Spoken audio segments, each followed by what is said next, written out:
എല്ലാവർക്കും കവി സ്ട്രീം ട്യൂബിലേക്ക് സ്വാഗതം. അപ്പോൾ ഇന്നത്തെ നമ്മുടെ വീഡിയോ എന്ന് പറയുന്നത് ഒരു കുഞ്ഞു വീഡിയോ ആണ്, പക്ഷേങ്കിൽ ഇൻഫോർമേറ്റീവ് ആയിട്ടുള്ള ഒരു വീഡിയോ ആണ് കേട്ടോ. ഒരുപാട് ആളുകൾക്ക് അറിയാവുന്നതായിരിക്കും, കുറെ പേരെങ്കിലും വീട്ടിലൊക്കെ ചെയ്തിട്ടുള്ളതാവും, പിന്നെ നമ്മൾ വീഡിയോകളൊക്കെ കണ്ടിട്ടുള്ളതും ആവും. കാര്യം നമ്മുടെ വീട്ടിലൊക്കെ മുതിർന്നവരൊക്കെ മിക്കവാറും ചെയ്ത് നമ്മൾ കണ്ടിട്ടുണ്ടാവും. അതായത് നമ്മുടെ സിൽവർ ഓർണമെന്റ്സ് ഉണ്ടല്ലോ, അതായത് നമ്മുടെ വെള്ളി ആഭരണങ്ങൾ, അത് വന്നിട്ട് ക്ലീൻ ചെയ്യുന്ന ഒരു വീഡിയോ ആണ് ഞാനിപ്പോൾ ഇന്നത്തെ നമ്മുടെ ഈ വീഡിയോയിൽ കാണിക്കുന്നത്. കുഞ്ഞു വീഡിയോ ആണ്, നമുക്ക് പെട്ടെന്ന് തന്നെ വീഡിയോയിലേക്ക് കടക്കാം. പക്ഷെ അതിനു മുമ്പായിട്ട് ഞാൻ ഒരു കാര്യം പറയാം. നമ്മൾ പ്യുവർ ആയിട്ടുള്ള വെള്ളിയാണ് കേട്ടോ ഇതിൽ ചെയ്യുന്നത്, നമ്മൾ ക്ലീൻ ചെയ്യുന്നത്. അല്ലാണ്ട് ഈ വെള്ളി കോട്ടിംഗ് ഒക്കെ വന്നിട്ടുള്ള ഓർണമെന്റ്സ് ഉണ്ടല്ലോ, അതിലൊരിക്കലും ഇത് ട്രൈ ചെയ്യരുത്, അതിൽ ഞാൻ ഗ്യാരണ്ടി പറയില്ല.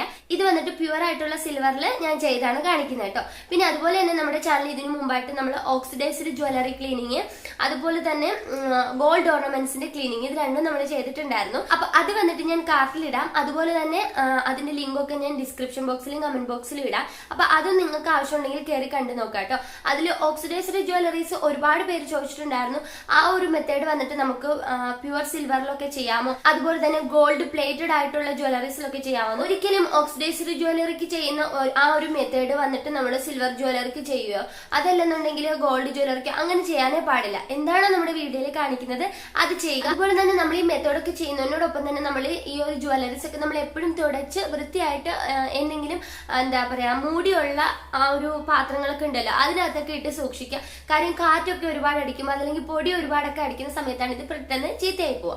പിന്നെ കാലിൽ ആഭരണങ്ങൾ എന്ന് പറയുമ്പോൾ കാലിലും കയ്യിലൊക്കെ ഇടുന്നവ നമുക്ക് എന്താ ചെയ്യാൻ പറ്റുന്നതെന്ന് പറഞ്ഞാൽ ഇടയ്ക്കിടയ്ക്ക് ഇതുപോലെ ക്ലീൻ ചെയ്യുക. അതുപോലെ വളയൊക്കെ ആണെന്നുണ്ടെങ്കിൽ നമ്മൾ പുറത്ത് പോയിട്ട് വരുമ്പോൾ മാക്സിമം തുടച്ച് വൃത്തിയാക്കി എടുത്ത് വെക്കുക. അത്രയൊക്കെ ചെയ്യാൻ പറ്റും. ഓക്കെ, അപ്പൊ എന്തായാലും നമുക്കിനി ഒന്ന് വീഡിയോ കണ്ടു നോക്കാം. അപ്പൊ നമുക്കിനി വീഡിയോയിലേക്ക് കിടക്കാം. അപ്പം ഞാനിന്നിവിടെ ക്ലീൻ ചെയ്യാനായിട്ട് എടുത്തിരിക്കുന്നത് ഇതുപോലെ ഒരു ഇടിവള, ഇത് ഏട്ടൻ്റെ ഇടിവളയാണ് കേട്ടോ. പിന്നെ പാദസരമാണ് എടുത്തിരിക്കുന്നത്. അപ്പോൾ ഇത് നമ്മൾ കുറേ യൂസ് ചെയ്തിരുന്നു. അപ്പോൾ അതിന് ആ ഒരു ടൈമിൽ ഇതിൻ്റെ കളറങ്ങ് മങ്ങി.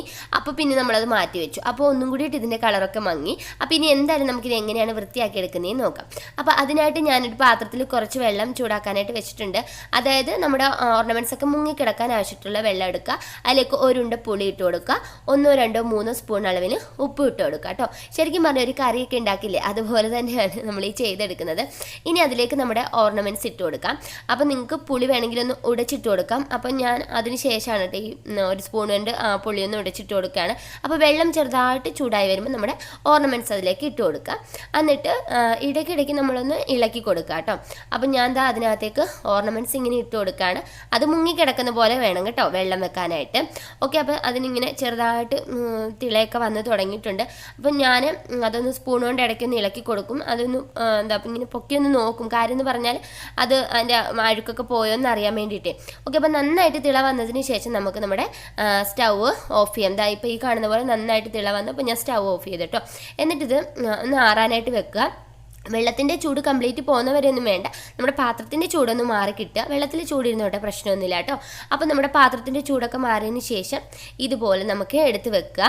അതിന് ശേഷം നമുക്ക് എന്താ ചെയ്യേണ്ടതെന്ന് വെച്ചാൽ ഇതുപോലെ പച്ചവെള്ളത്തിലേക്ക് നമ്മുടെ ഈ ഒരു പാദസരം ഇടിവെളയൊക്കെ ഞാൻ എടുത്ത് മാറ്റിയിടുകയാണ് കേട്ടോ, അതൊന്ന് തണുക്കാനായിട്ട്. ഓക്കെ, അതിന് ശേഷം ഇനി നമുക്ക് വേണ്ടത് ഇതുപോലെ ഒരു പഴയ ബ്രഷും പിന്നെ ടൂത്ത് പേസ്റ്റും ആണ് കേട്ടോ. ഞാനിപ്പോൾ വൈറ്റ് കളറിലെ ടൂത്ത് പേസ്റ്റാണ് സജസ്റ്റ് ചെയ്യുന്നത്. നിങ്ങൾക്ക് വേറെ കളറിലൊക്കെ വേണമെങ്കിലും ട്രൈ ചെയ്ത് നോക്കാം. അപ്പോൾ ഞാൻ ചെയ്തിട്ടില്ല കേട്ടോ, അതുകൊണ്ട് എനിക്ക് അതിനെപ്പറ്റി പറയാൻ പറ്റില്ല. ഞാൻ ഈ ഒരു വൈറ്റ് കളറിലെ ടൂത്ത് പേസ്റ്റാണ് എടുക്കുന്നത്.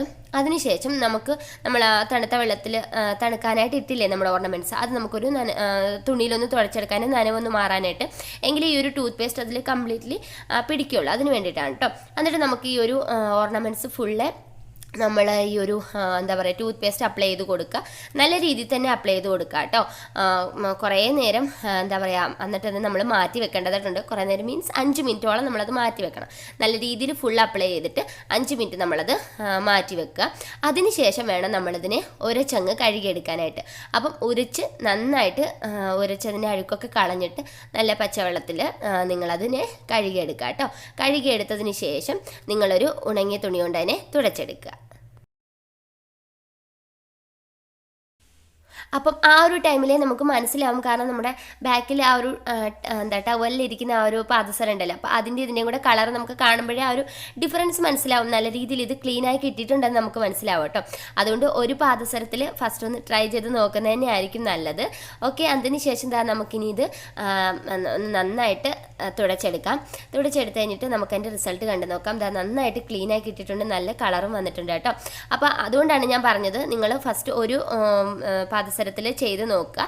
അതിനുശേഷം ഇപ്പോൾ മറ്റേതുമായിട്ട് വെച്ചിട്ട് നമുക്ക് കമ്പയർ ചെയ്യുമ്പം നമുക്ക് ശരിക്കും മനസ്സിലാവും. അല്ലെങ്കിൽ നമ്മൾ ചോദിക്കുമ്പോൾ ഈ കളർ തന്നെ ആയിരുന്നല്ലോ നേരത്തെ നമുക്കൊരു ചിന്ത വരും കേട്ടോ. അത് വരാണ്ടിരിക്കാനാണ് ഇങ്ങനെ ചെയ്ത് നോക്കുക. ഈ വളയൊക്കെ എന്ന് വെച്ചാൽ നല്ല കറുപ്പായിരുന്നു കേട്ടോ, ഇപ്പം നല്ല അടിപൊളിയായിട്ട് കിട്ടിയിട്ടുണ്ട്. അപ്പം ഞാനിതിൻ്റെ ഫോട്ടോ ഇടാം, കാര്യം ബിഫോറും ആഫ്റ്റർ എങ്ങനെയാണ് നമ്മുടെ ഈ ഒരു പാദസരം അല്ലെങ്കിൽ ഈ ഒരു ഇടിവളയൊക്കെ ഇരിക്കുന്നതെന്ന് നമുക്ക് നോക്കാം. അതിന് വേണ്ടിയിട്ടാണ് ഞാൻ ഈ ഫോട്ടോ ഇട്ടേക്കുന്നത്. അപ്പോൾ തീർച്ചയായിട്ടും നിങ്ങളെല്ലാവരും ട്രൈ ചെയ്ത് നോക്കാം കേട്ടോ. ഓക്കെ, അപ്പൊ ചെറുതായിട്ട് എനിക്ക് കോൾഡ് ഉണ്ട്, അതുകൊണ്ടാണ് കേട്ടോ നമ്മുടെ ഇൻട്രോ വോയിസ് ഓവറിലൊക്കെ ഇങ്ങനെ ഒരു സൗണ്ട് വരുന്നത്. ഓക്കെ, അപ്പൊ ഇന്നത്തെ ഈ ഒരു വീഡിയോ നിങ്ങൾക്ക് എല്ലാവർക്കും ഇഷ്ടമായിട്ടുണ്ടെന്ന് വിശ്വസിക്കുന്നു. ഒരുപാട് നമ്മുടെ കുഞ്ഞുവാവളുടെ ഒക്കെ പാസരങ്ങളൊക്കെ പെട്ടെന്ന് ചീത്തയാറുണ്ട്, അവര് കളിക്കാനും ഒക്കെ പോകുന്നതിന്റെ പേരില്. അപ്പൊ അങ്ങനെയൊക്കെ ഉള്ളവരുണ്ടെന്നുണ്ടെങ്കിൽ നിങ്ങളൊക്കെ തീർച്ചയായിട്ടും ഈ ഒരു മെത്തേഡ് ട്രൈ ചെയ്ത് നോക്കുക. ഉറപ്പായിട്ടും അടിപൊളിയാണ് കേട്ടോ, റിസൾട്ട് അടിപൊളിയാണ്, നിങ്ങൾക്ക് തന്നെ വീഡിയോയിൽ കാണാം. ഓക്കെ, അപ്പം വീഡിയോ ഇഷ്ടമായിട്ടുണ്ടെങ്കിൽ നിങ്ങൾ മാക്സിമം നിങ്ങൾക്ക് അറിയാവുന്നവർക്കൊക്കെ വീഡിയോ ഷെയർ ചെയ്തെടുക്കുക. അതുപോലെ തന്നെ കവിശ്രീം ആരെങ്കിലും പുതുതായിട്ട് കാണുന്നുണ്ടെങ്കിൽ ചാനൽ സബ്സ്ക്രൈബ് ചെയ്യാനും മറക്കരുത്, നമ്മുടെ വീഡിയോസ് ഒക്കെ ലൈക്ക് ചെയ്യാനും മറക്കരുത് കേട്ടോ. അപ്പൊ ഇനി അടുത്ത വീഡിയോയിൽ വീണ്ടും കാണാം. Bye bye.